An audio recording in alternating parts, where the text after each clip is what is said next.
All right, everybody, welcome to the Prevolt Test Dyno. We have one in here today. This is 002219, very nice unit, built with the most upgraded bearings we have.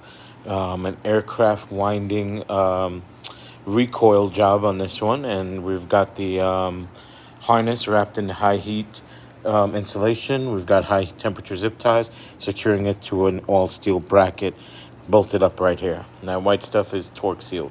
There's no leakage or anything of any kind. It is a reman, so there will be some kind of, small blemishes, but nothing that affects its operation at all.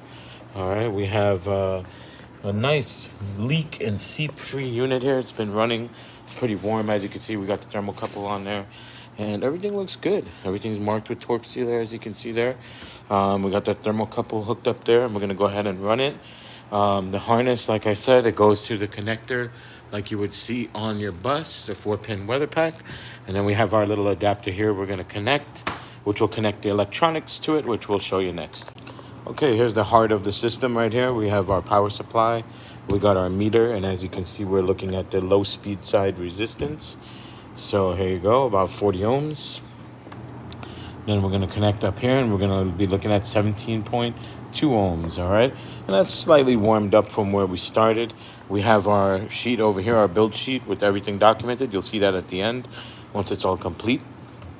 We can go ahead and turn this off. And now let's hit some actuation. So power back on now that the ohm meter's off, and we're going to cut back over to the clutch.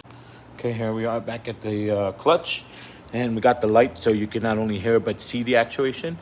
There's the low speed. You can see the plate moving. Hear it. Very nice tight gap like it should be, but not too tight to prevent it from rubbing or anything like that. Okay, now let's go to high speed.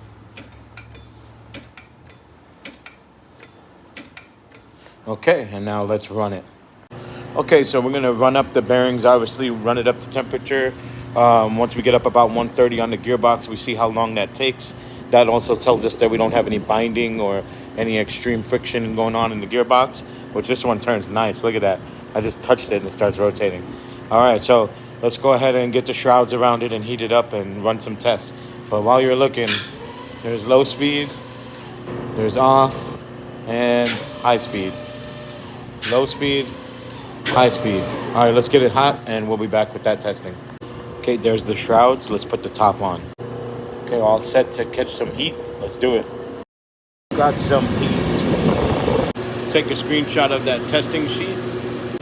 Up to temperature. No leaks or malfunctions.